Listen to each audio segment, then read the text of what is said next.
balitang trending na naman tayo mga kabayan, lalo na sa kalsada. Isang matanda o medyo may edad na rin mga kabayan na nakahilux ay kumbaga nanaltok po, parang nambatok ba sa isang nakakariton. Naka po mga kabayan, ito po ang ating pag-uusapan ngayon.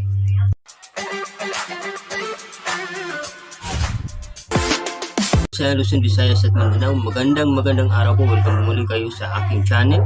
At narito naman po, maghahatid na naman po tayo ng mga trending na balita.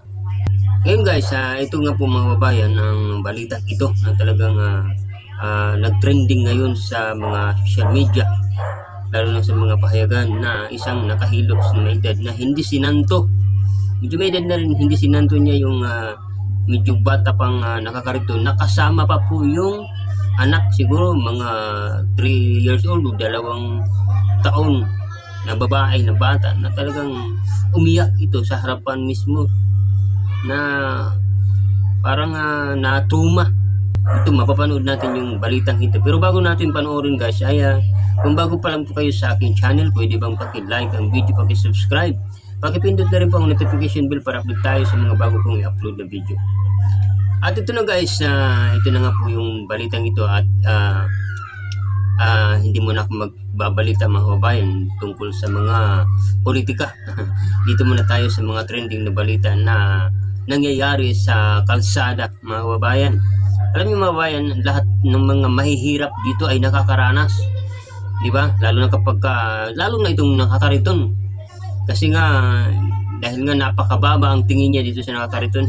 Hindi porkit ganun, na porkit nakahilux ka, maganda sa sakyan mo, tapos nasagi ka lang ng konti, ay pagagalitan mo na yung tao at mananakit ka na, di ba? Ito guys, panoorin natin ang balitang ito.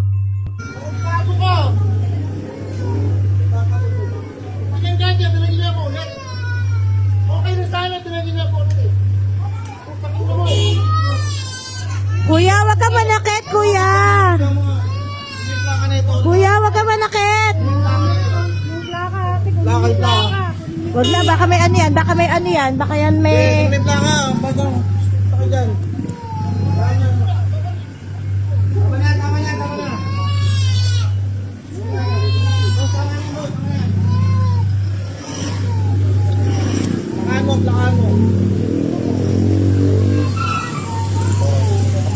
So yun guys, nakita ninyo di ba?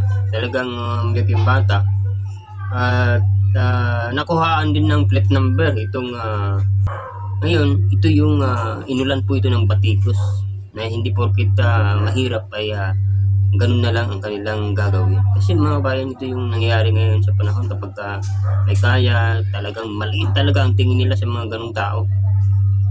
Di ba mga kabayan, mataas talaga ang tingin nila sa kanilang mga sarili kapag nandun sila sa nakasasakyan. Hindi nila iniisip, halimbawa mga kabayan, dahil hindi nga natin talagang alam yung kwento. Kung halimbawa, example lang, kung nasagi ba yung sasakyan niya o ano bang nangyari. Pero dapat tingnan muna na mabuti kung ano ang nangyari, tapos wag naman ganunin na basta-basta na lang manakit ng kapwa. Sa tingin ko hindi maganda ito. Ngayon po mga kabayan, ito po ay na-report na po sa LTO. Ngayon po ay sabi nga po, pinagpapaliwanag itong driver na ito sa loob ng 90 days, at nasuspindi po ang kanyang lisensya ng 90 days mga kababayan. At dahil dito siya po ay pinagpapaliwanag. Inulan po talaga itong mga guys ng batikos. Kaya ito po yung mga bayan, kasi ito nga mga bayan, nakaranas din ako ng ganito talaga, na muntik na masagi ang sakyan. Ay galit na galit talaga yung yung may-ari. Ganun talaga mga bayan, kapag mahirap ka, maliit talaga ang tingin nila sa mga mahirap. Ganun ang standard ngayon. So ano po ba mga kabayan ang masasabi ninyo dito sa nangyaring ito? Ano ba ang yung komento? Ilagay nyo lang po sa comment section.